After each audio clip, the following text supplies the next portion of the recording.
Les enfants brûlés vifs dans la Drôme, le problème de la surveillance des cars de ramassage scolaire. Pacifisme et neutralisme, la vague s'amplifie en Europe. Échec, le soviétique bat le dissident, Karpov champion du monde. Madame, Monsieur, bonsoir. L'événement a fait l'effet d'une bombe cet après-midi à la cour d'assises de Paris.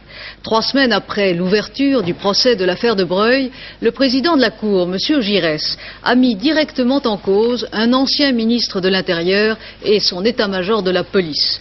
L'affaire de Breuil est devenue, a-t-il dit, un Watergate français. C'est manifestement un coup de semonce du président de la Cour à l'intention des témoins qui vont commencer à déposer la semaine prochaine. Paul Lefebvre. 0. On attendait, on espérait un coup de théâtre car les audiences sont longues, mais il est venu d'un côté d'où on ne l'attendait pas. C'est le président de la cour d'assises lui-même qui a fait sauter la marmite, selon une formule que j'ai cru entendre tout à l'heure. En effet, à la fin de l'audience, procédé exceptionnel, une déclaration du président André Giresse. Écoutez, je résume. En l'état actuel du dossier et des débats, cette affaire démontre, premièrement, la police a gardé pour elle des informations en contravention avec la loi. L'inspection générale des services de police est restée sourde et muette malgré les avertissements. La 2e section des renseignements généraux n'a pas rempli sa mission. C'est pas fini. Deuxièmement, le ministre de l'Intérieur a menti par omission. Troisièmement, la justice a été tenue comme quantité négligeable. Dernière phrase, écoutez, cette affaire de droit commun est devenue un Watergate français. Fin de citation. Ainsi, avant même que les témoins ne viennent déposer la semaine prochaine, le président Giresse les prévient, je ne veux pas entendre d'histoire ni de mensonges. L'affaire de la reine Pédo, déjà qualifiée de mobile apparent dans l'acte d'accusation, semble être considérée par le président comme un mobile insuffisant. Sous-entendu, il y a autre chose. Lorsque c'est un président d'assises qui dit cela, cela fait du poids. C'est une observation en forme de claque, disons-le, à l'égard d'un certain nombre d'hommes politiques, de policiers et aussi de magistrats. C'est peut-être aussi, dans une certaine mesure, la réaffirmation de la présence, de la dignité de l'autorité judiciaire, quelque chose que l'on pourrait traduire par la formule « je veux bien juger, mais ne me faites pas avaler des couleuvres ». Le chiffre du jour est un chiffre choc. En France, en 1980, un crime ou un délit a été commis toutes les 12 secondes. Oui, toutes les 12 secondes. C'est ce qui ressort de l'étude statistique de la criminalité publiée aujourd'hui par le ministère de l'Intérieur. Une étude qui démontre l'augmentation inquiétante de la criminalité en 10 ans. Françoise Kramer. La peur du gendarme, ce n'est plus qu'une expression populaire. Et si l'on en croit les chiffres publiés aujourd'hui par la police judiciaire, on vit de fait dans un monde bien peu sûr où la criminalité ne cesse d'augmenter. Un crime ou un délit toutes les 12 secondes, en moyenne, chaque jour, 5 homicides, 13 vols à main armée, 24 affaires de drogue et 83 vols avec violence. Chaque jour donc, et pour l'essentiel uniquement. Car le reste, les vols de moto ou de voiture, les cambriolages ou les chèques sans provision, mieux vaut ne pas détailler. Surtout si l'on veut retenir aussi que c'est Paris, la capitale, qui bat tous les records en matière de criminalité, loin devant Marseille, Lyon et Bordeaux. Les chiffres sont vraiment assez consternants, puisque d'après le ministère de l'Intérieur, depuis 1972, la grande criminalité, c'est-à-dire les crimes, hold-up ou prise d'otages, tout cela a augmenté de 155% en 9 ans. La seule chose qui puisse éventuellement consoler les Niçois, les Strasbourgeois ou les Toulonnais, c'est que dans ces 3 villes, Nice, Strasbourg et Toulon, la criminalité a légèrement diminué entre 79 et 80, alors qu'elle a terriblement augmenté à Montpellier, plus de 40% en 1 an. C'est donc bien un pari stupide qui a coûté la vie hier à 5 enfants près de Pierrelatte dans la Drôme. 5 enfants brûlés vifs, 11 enfants blessés, dont 2 sont ce soir dans un état désespéré. Un car de ramassage scolaire, vous le savez, a flambé. Un accident tragique qui pose à nouveau le problème de la surveillance des enfants transportés. Lorraine Cusin. Dans cet autocar hier, à 17h30, 45 enfants de 11 à 16 ans qui rentraient de 4 établissements scolaires de Pierrelatte. 45 enfants qui effectuaient matin et soir 30 km sans autre surveillance d'adultes que celle de la conductrice. À son insu, l'un d'eux, âgé de 15 ans, monte avec un bidon d'essence. un bidon dont l'orifice est fermé par un chiffon. En bougeant, il a dû l'imbiber, ce chiffon. Alors il s'est assis au fond du car. À côté de lui, il y avait une jeune fille. Et puis à un moment, ils se sont amusés à approcher une flamme, celui qui allait approcher le plus près. Puis d'un seul coup, ça a pris, d'un seul. Et puis les sièges, ils ont commencé à flamber et ça fait une fumée noire, enfin vraiment très épaisse. Et puis il y en a qui se sont asphyxiés dedans. Alors on a réussi à en sortir quelques-uns, mais il y en a 4 qui sont restés dedans. On a dit que la porte arrière ne s'était pas ouverte. Non, il n'y avait pas de poignée. Des cars vétustes souvent pour les 2 millions d'élèves concernés. Des cars parfois surchargés, dénoncent les familles, jusqu'à 70 enfants certains jours. Et la surveillance n'est assurée que dans 10% des véhicules. La garde des enfants incombe à l'organisateur. Seulement, elle n'est pas obligatoire, et sauf pour les enfants qui ont moins de 6 ans. C'est la raison pour laquelle aujourd'hui nous sommes devant cette absurdité et ce drame, de voir près de 90% des enfants transportés sans surveillance aucune dans les cars de transport scolaire. Alors je dis, devant cette douleur qui frappe les familles, qu'il faut en finir, et c'est la raison pour laquelle nous lançons l'idée d'un appel national à une coopération volontaire auprès de tous ceux qui ont une disponibilité de temps, des demandeurs d'emploi dans chaque commune, des parents, pour que la démonstration soit faite, que cette surveillance est un problème majeur des parents de ce pays et qu'il faut absolument régler ce problème. Oui, d'autres associations protestent également dans le même sens. Les obsèques des petites victimes auront lieu demain. À l'Assemblée nationale, les députés votent ce soir le budget 82 avant de se disperser pour le week-end. 2 dispositions, entre autres, sont déjà acquises. Il n'y aura pas d'aide fiscale à l'investissement pour les entreprises qui procéderont à des licenciements. L'opposition a vivement réagi à ce sujet. Monsieur Fabius, en tout cas, a eu gain de cause pour une série de mesures contre la fraude fiscale. Autre disposition adoptée par les députés et qui concerne tous ceux qui, parmi vous, détiennent des SICAV nourris, elles restent toujours exemptées d'impôts. De leur côté, les sénateurs ont eu droit ce matin à l'exposé par le Premier ministre du projet de nationalisation. La nationalisation est un outil indispensable à notre développement, a dit Pierre Mauroy. Cet après-midi, c'est le ministre de l'économie et des finances, M. Jacques Delors, qui s'est efforcé de convaincre les sénateurs du bien fondé de sa politique. Monsieur Jacques Delors. En réalité, ce qui nous départagera, puisque dans le fond nous sommes en démocratie et que notre confrontation, c'est pour essayer de trouver la meilleure solution, ce qui nous départagera, ce sont 2 pratiques.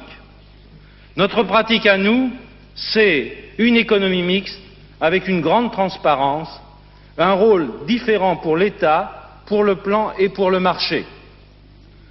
Les pratiques que j'ai connues dans l'administration et que vous avez connues, Monsieur Fourcade, c'est le petit fonctionnaire de génie qui, en se rasant, se dit « je vais restructurer le textile » ou « je vais lancer la robotique ». Nous avons connu ça pendant des années. Ah, si les contribuables savaient ce qu'on a fait de leur argent à cause du petit génie ignoré de fonctionnaires qui connaissent d'autant plus l'orgasme dans leur métier qu'ils ne sont soumis à aucun contrôle, eh bien c'est cette pratique-là que nous voulons terminer.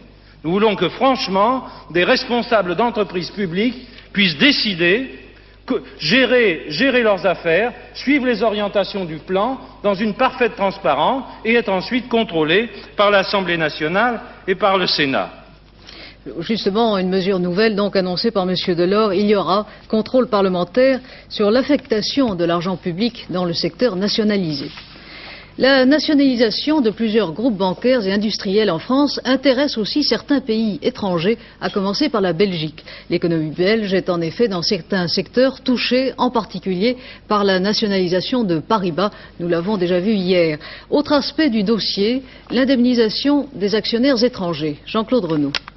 Le syndicat de défense des actionnaires belges, hollandais ou luxembourgeois de Paribas est animé par un agent de change de Bruxelles. Le voici. Il représente 640 000 actions, soit 4% du capital de Paribas, et ses responsables ont 2 revendications principales. Premièrement, ils veulent une meilleure indemnisation. Selon des experts américains réputés, l'action Paribas vaut environ 700 francs, alors que le gouvernement français en offre 220 francs. Deuxièmement, ils n'admettent pas que la France nationalise les biens de Paribas situés à l'étranger. C'est contraire à la jurisprudence de tous les tribunaux, y compris français, disent-ils, et nous n'hésiterons pas à demander aux juges la mise sous séquestre des actions des filiales de Paribas. Un ministre d'État belge a pris la tête de ce syndicat. Jean Rey est aussi ancien président de la Commission européenne. Si le gouvernement français est seul juge de sa nationalisation, il n'est pas seul juge de l'indemnisation. Il en est le premier, mais ce n'est pas à lui seul qu'il incombe de décider si cette indemnisation est convenable ou pas. Alors il y a deux possibilités. L'une, c'est qu'on ne s'entende pas et qu'on s'engage dans des procédures dont il est difficile de prévoir la durée et les dégâts, et l'autre qui est de négocier. Mon syndicat souhaite négocier avec le gouvernement français. Je me suis en conséquence adressé à M. Pierre Mauroy, Premier ministre, qui m'a m'a répondu très aimablement et m'a demandé de prendre contact avec M. Jacques Delors, ministre des Finances. Depuis plusieurs semaines, j'attends qu'il me fixe une audience à Paris qui me permettrait de voir avec lui s'il y a ou non possibilité d'arranger les choses. Le double problème de l'indemnisation et de la nationalisation des actifs étrangers se pose pour tous les groupes nationalisables. Par exemple, Saint-Gobain possède 50% de cette usine des verreries Saint-Roch près de Namur qui emploie 3500 personnes. Alors, les Belges se posent une autre question. La France nationalise, disent-ils, pour lutter contre le chômage. Mais la création d'emplois en France signifiera-t-elle demain la suppression d'autres emplois en Belgique? Il aurait été intéressant de connaître sur cette affaire l'opinion du gouvernement belge. Craint-il, par exemple, une influence trop grande de l'État français sur sa politique industrielle? Hélas, ni le ministre des Finances, ni celui des Affaires économiques, ni celui des Affaires étrangères n'ont voulu répondre à mes questions. Ils étaient peut-être trop occupés par la campagne électorale, mais surtout, ils attendent que les nationalisations soient définitivement votées en France et que le gouvernement français dise clairement ce qu'il compte faire des actifs étrangers des groupes nationalisés. En attendant, les Belges ont créé une commission de hauts fonctionnaires chargée d'examiner les conséquences pour la Belgique des nationalisations françaises. Depuis les élections, la Belgique n'a toujours pas de gouvernement. Le roi a prolongé la mission de l'informateur pour trouver une coalition. Devant l'impasse politique, l'hypothèse se précise d'un gouvernement de techniciens présidé par Étienne Davignon, actuellement commissaire européen. À la veille d'une nouvelle manifestation pacifiste en Hollande et à 2 jours de la visite à Bonn de Léonid Brejnev, un sondage éclaire de façon frappante et au niveau européen cette fois l'intensité du courant pacifiste et aussi neutraliste qui inonde l'Europe. Ce sondage BVA a été commandé par le Nouvel Observateur qui le publie demain. Je vous en donne la primeur. Il a été réalisé simultanément en France, en Allemagne fédérale, en Grande-Bretagne et aux Pays-Bas. Les premiers chiffres illustrent l'impact du pacifisme. 50% des personnes interrogées en France se sentent solidaires. 59% en Allemagne, 52% en Grande-Bretagne et 79% en Hollande. Une autre série de chiffres illustre à la fois le choix de l'alliance américaine plutôt que soviétique. 30% en France penchent vers les États-Unis, contre 3% vers l'Union soviétique, et cela malgré 16% de communistes. Toujours du côté des États-Unis, 51% en Allemagne, 43% en Grande-Bretagne, 39% aux Pays-Bas, vous venez de le voir. Et ce qui est plus frappant encore, c'est l'ampleur du neutralisme. Pensez-vous que votre pays doit être neutre? 58% en France, 44% en Allemagne, 46% en Grande-Bretagne, 55% en Hollande. Alors, ce sondage inspire au moins 2 thèmes de réflexion, Pierre Lelouch. D'abord, un paradoxe, en apparence, pacifiste et même neutraliste, l'Europe reste très accrochée à l'Ouest et se méfie toujours de l'Union soviétique. Oui, je crois que c'est la chose la plus frappante dans ce sondage. On a eu trop tendance ces derniers temps à sous-estimer le problème du neutralisme et du pacifisme et à dire que c'était tout simplement une création de l'Union soviétique. Alors il est vrai que l'Union soviétique en tire avantage et que sa propagande l'appuie, ce mouvement pacifiste, mais ce qui est quand même frappant, c'est ce rejet de l'Union soviétique par toutes les opinions publiques. Le modèle soviétique ne passe plus, 3% seulement des Français se sentent attirés par ce modèle, en Allemagne seulement 2%, en Grande-Bretagne 1%, aux Pays-Bas 1%. Alors je crois qu'il faut chercher ailleurs les moteurs du mouvement pacifiste et neutraliste. Alors justement, ce qui est étonnant et presque inquiétant dans ce sondage, c'est l'ampleur du neutralisme qui dans certains cas est presque une forme de nationalisme. Oui, alors si vous voulez, on peut expliquer, je crois, d'après ces chiffres, on trouve deux moteurs principaux à ces sentiments neutralistes et pacifistes. Le premier est tiré, à mon avis, du sentiment de peur, de l'inquiétude. Et c'est pour ça qu'on a ces chiffres impressionnants sur la solidarité des gens avec les mouvements pacifistes. Les gens ont peur, se sentent peur, ils ont peur parce qu'on parle beaucoup d'armement, beaucoup trop d'armement ces derniers temps, les Pershing, les SS-20, tout cela. On accumule du côté américain les erreurs sur la doctrine et il y a un climat de relance de la course aux armements. Alors c'est ça, je crois, qui fait que les gens se sentent solidaires avec le mouvement pacifiste. Le deuxième moteur, à mon avis, c'est au fond l'affirmation d'une espèce de nationalisme européen entre les blocs. Et c'est ce sentiment, est-ce que votre pays doit être neutre? Alors, c'est pas tellement surprenant pour la France et la Hollande. La France, ça fait maintenant 20 ans qu'elle est habituée à un parapluie nucléaire autonome et à une politique d'indépendance. Donc il n'est pas très surprenant de voir que 58% des Français aimeraient que la France soit neutre entre les blocs. Il n'est pas non plus très surprenant de voir les Hollandais avec 55% parce que la Hollande a une tradition neutraliste. Non, ce qui est surprenant, c'est la Grande-Bretagne. Exactement. De voir que 44% des Allemands et 46% des Anglais préfèrent le neutralisme, eux qui étaient les bons élèves de la classe atlantique il y a une dizaine d'années à peine, je crois que là il y a une évolution très importante. Merci. L'accord sur l'approvisionnement de gaz soviétique a été signé aujourd'hui entre Bonn et Moscou. Monsieur Brejnev, je vous le rappelle, est attendu dimanche en Allemagne fédérale. Pologne, Lech Walesa lance un appel au secours aux travailleurs et aux syndicats d'Europe occidentale pour qu'ils envoient d'urgence une aide alimentaire à la Pologne. C'est la première fois que Walesa s'adresse ainsi directement à l'Ouest, c'est dire la gravité de la situation polonaise. Les États-Unis vont accorder une aide logistique, mais non militaire, à la force interafricaine au Tchad. Washington, comme Paris, veut donc renforcer l'efficacité du projet de l'OUA qui tarde à se concrétiser. Sur le terrain au Tchad, la situation est confuse. À l'est du pays, Hissène Habré regagne du terrain. Philippe Rochaud. Voici les hommes qui remettent en question la paix africaine au Tchad, les FAN, les forces armées du Nord d'Hissène Habré. Ils seraient 3000 hommes. Ils ont profité du retrait des Libyens pour occuper 4 villes de l'Est. Leur base arrière, le Soudan. Leurs armes fournies par l'Égypte pour contrer la présence libyenne. Pourtant, ces fusils, ces canons, ces mitrailleuses sont toutes soviétiques, données par la Libye quand Hissène Habré était encore son allié, ou saisies dans des opérations contre les soldats de Kadhafi, comme ces lance-missiles Katyusha. Pour Hissène Habré, toute paix au Tchad ne peut donc se faire sans ces hommes, les forces armées du Nord, les FAN.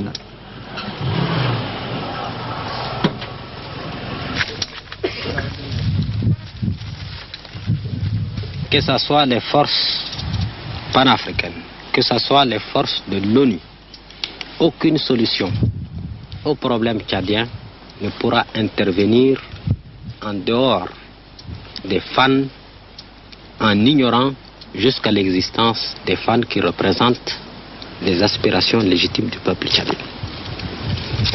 Car actuellement, tout se déroule en dehors de nous. Les promoteurs de cette force neutre, que ce soit à Paris ou que ce soit d'autres, semblent ignorer jusqu'à l'existence des FAN. Les États-Unis vont demander au Soudan et à l'Égypte de ne plus soutenir les hommes d'Hissène Habré. Mais pour les mettre au pas, il faudrait une force africaine de 10 000 hommes. Pour l'instant, il n'y a que 700 soldats zaïrois au Tchad. Un projet qui pourrait enrayer la fatalité du sous-développement et donner aussi à la France une place de pionnier dans des technologies nouvelles. Le président Mitterrand a annoncé la création à Paris d'un centre mondial à cet effet en recevant une trentaine de savants étrangers. Cette réception à l'Élysée a été aussi l'occasion pour le chef d'État de parler de sa santé. C'est vrai, a-t-il dit, depuis septembre j'ai mal au dos à cause d'un jeu de tennis, mais l'important c'est que je sois en mesure de faire mon travail. Le président a aussi précisé qu'il s'adresserait aux Français à la télévision entre le 8 et le 10 décembre prochain. Certains de ces savants qui étaient là à l'Élysée vont venir travailler ensemble à Paris à une nouvelle race d'ordinateurs, un ordinateur à la portée de tous. Un projet cher à Jean-Jacques Servan-Schreiber qui vient de remettre un rapport dans ce sens. Georges Leclerc. Oui, mais en quoi les plus grands savants informaticiens, spécialistes des techniques de pointe, peuvent-ils venir en aide au tiers-monde avec ses famines, ses surpopulations et ses pauvretés? Eh bien, la réponse tient en une phrase. Sans l'ordinateur, point de développement économique possible. Mais quel ordinateur et avec qui? Notre but, c'est de créer les conditions qui permettraient les gens de toutes les cultures de s'approprier de l'ordinateur pour en faire quelque chose qui serait vraiment le leur. On va voir des cultures informatiques très diverses, très différentes. L'ordinateur aurait beaucoup d'efforts différents. Les savants sont d'accord, l'ordinateur peut aider le tiers-monde à trouver sa propre voie de développement. Ce qu'il faut maintenant, c'est une volonté politique. Comme la France est bien placée dans ce domaine, le président de la République est venu écouter les scientifiques et les organisateurs. Aujourd'hui, il les soutient à fond. Le Centre mondial devra être opérationnel, si nous ne voulons pas nous laisser distancer, dès le début de l'année prochaine, 1982. Il deviendra alors une pièce essentielle de la mosaïque d'ensemble qui permettra à la société française de réussir, du moins je l'espère, et j'y crois, la formidable aventure de son renouveau industriel, social et politique. Carrefour du monde entier, laboratoire technique, organisme social, ce centre devra faire tout cela avec un seul objectif, que chacun, riche ou pauvre, puisse un jour se servir d'un ordinateur. C'est une vieille idée de Jean-Jacques Servan-Schreiber. Alors, il est juste qu'il en obtienne l'animation de ce centre mondial créé aujourd'hui. Et la France est bien placée. Vous voyez derrière moi ce minuscule cercle brillant à côté d'une pièce de 10 centimes. C'est le circuit électronique le plus rapide du monde. Il sort aujourd'hui d'un laboratoire français. 51 jours de suspense, 18 parties d'échecs. Aujourd'hui, le soviétique Anatoly Karpov est devenu champion du monde. Il a battu le dissident Korchnoi. Une partie d'échecs exemplaire, bien sûr, pour les spécialistes, mais aussi une partie entre les deux hommes qui était un bras de fer psychologique et politique. La contre-performance de Viktor Korchnoi a semblé tellement brutale et on pourrait dire tellement surprenante qu'on a même parlé d'un marchandage avec les soviétiques, d'un accord. Je m'explique. Les autorités soviétiques auraient promis un visa de sortie à la femme et au fils de Korchnoi en échange d'une défaite délibérée contre Karpov. Eh bien, revenons sur terre et disons tout simplement que les autorités soviétiques n'avaient absolument pas besoin d'un accord aussi diabolique pour conserver leur couronne. N'est-ce pas Korchnoi lui-même qui avait dit que c'était en devenant champion du monde qu'il avait le plus de chances de revoir son fils et sa femme? Eh bien non, décidément, il faut regarder Korchnoi autrement, sous son vrai jour. C'est vrai que Korchnoi était psychologiquement diminué, préoccupé par le fait que les soviétiques ne s'étaient toujours pas engagés à libérer sa femme et son fils enfermés dans un camp de travail. Mais il y a autre chose. Dès le premier jour du championnat, un soviétique m'avait dit qu'aux échecs, un homme de 50 ans n'avait absolument aucune chance contre un jeune homme de 30 ans, en pleine possession de ses moyens, imaginatif et audacieux. Il y avait donc tout d'abord au départ une question d'âge, de faculté intellectuelle et d'endurance physique. N'oublions pas non plus que Korchnoi ne s'est pas seulement battu contre Karpov. Il avait en face de lui le régime soviétique tout entier, une superpuissance. Il y avait tout le système soviétique contre Korchnoi, avec ses 5 millions de joueurs d'échecs, sa puissante fédération qui avait mis à la disposition de Karpov une vingtaine de spécialistes, une dizaine de psychologues, des masseurs et même un cuisinier. Anatoly Karpov a-t-il convaincu? Pas forcément. Ce championnat du monde a été le moins palpitant qui soit. Les parties ont été ternes, sans imagination. Karpov, aidé par tous les moyens que l'URSS pouvait mettre à sa disposition, s'est comporté comme un fonctionnaire expérimenté du régime soviétique. Et ce qui lui a permis de vaincre, ce n'est pas son génie personnel, mais bel et bien la faiblesse du dissident Viktor Korchnoi. Niki Lauda est à nouveau dans le circuit. Le pilote autrichien de Formule 1, 2 fois champion du monde sur Ferrari, a fait sa rentrée hier au circuit du Castellet pour les premiers essais sur la McLaren qu'il pilotera l'année prochaine. Depuis 2 ans, Lauda n'avait plus couru et s'il revient, ce n'est pas pour rien. Gilles Cosanet. Il est revenu sur les circuits après 2 années d'absence, accompagné par une meute de paparazzi italiens, sans doute en souvenir des 4 années passées chez Ferrari. Il, c'est Niki Lauda, le dernier des monstres sacrés de la F1. Miraculé en 1976 d'un terrible accident au Nürburgring d'où il sort défiguré, il a 113 Grands Prix, 17 victoires et 2 titres de champion du monde à son actif. Il avait claqué la porte du circuit de la Formule 1 en 1979 à Montréal. Il revient cette année alors qu'il reconnaît qu'aujourd'hui, les voitures sont plus difficiles à conduire.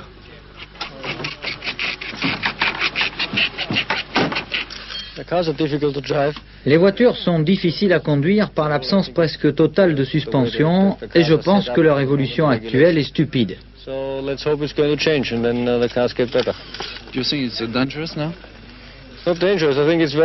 n'est pas dangereux, c'est inconfortable, néfaste pour la voiture et pour le pilote. Cela pourrait être revu en changeant la réglementation.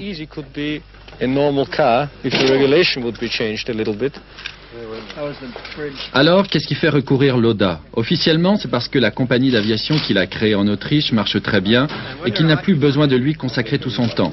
Hypothèse plausible, d'autant qu'à 33 ans, il les aura en février prochain, il est loin d'être le plus ancien des pilotes de F1.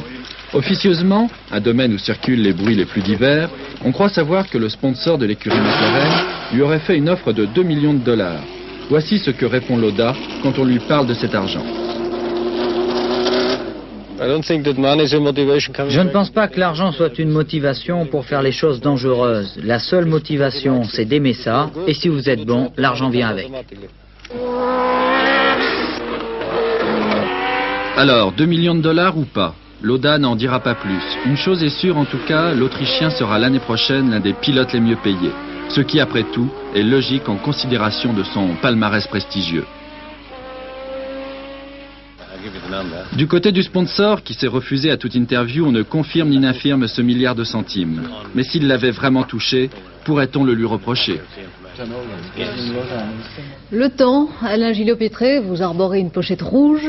La chaleur, c'est le printemps. C'est pas le printemps, ben c'est le printemps quand même. Regardez les températures relevées à 13h aujourd'hui par la météorologie nationale sous abri. Elles sont incroyables mais vraies. 12 degrés c'était le minimum à Dijon et le maximum 19 degrés à Biarritz et à Marseille. Et à Paris on a battu des records. Il a fait cet après-midi au maximum 17 degrés 8. Le précédent record c'était 16 degrés 6 en 1959. 1 degré 2 au mois de novembre en plus. C'est absolument incroyable. Le record est pulvérisé. Pour demain, mais ça va continuer, toujours de la douceur, mais des nuages, hélas, au nord de la Loire et surtout au nord de la Seine, avec peut-être quelques faibles pluies intermittentes et des vents de sud-ouest assez forts sur les côtes de la Manche. Au sud de la Seine et de la Loire, des brumes en Aquitaine le matin et des nuages bas assez tenaces dans le golfe du Lion, mais en général, du beau temps. Et puis, une petite chose là, derrière moi, en haut, vous le voyez, une petite dépression. Elle est née il y a quelques heures et on ne peut absolument pas savoir où elle va se diriger. C'est tout le problème et c'est tout le plaisir de la météorologie. Alors si elle vient vers nous, eh bien les vents vont augmenter sur les Manches et il y aura du mauvais temps. Si elle ne vient pas sur nous, ben, il fera beau. Ça, on le saura demain, c'est la surprise du chef. Les températures prévues pour demain, ville par ville représentant leur région, le matin très agréable, de 2 à 12 degrés et l'après-midi de 13 à 20 degrés, les températures très au-dessus des normales saisonnières. Et compte tenu de ces températures, l'Agence pour les économies d'énergie vous recommande, si vous le voulez, de baisser un petit peu votre chauffage. Enfin, vous faites ce que vous voulez. Notre éphéméride pour demain, pour terminer. Demain, c'est samedi 21 novembre. Le soleil se lèvera à 8h10, il se couchera à 17h03 et c'est une des nombreuses fêtes de Marie. Votre prochain journal à 23h30 avec Jacques Merlino. Demain, Antenne de Midi aura lieu en direct de Surbourg en Alsace, un nouveau journal d'En France. Je vous rappelle les titres de cette édition. L'affaire de Breuil, un Watergate français, selon le président de la Cour d'assises de Paris.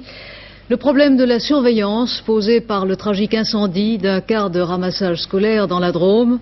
Échec, le soviétique Karpov, champion du monde. Bonne soirée sur Antenne 2, je vous retrouverai demain à 20h. Bonsoir.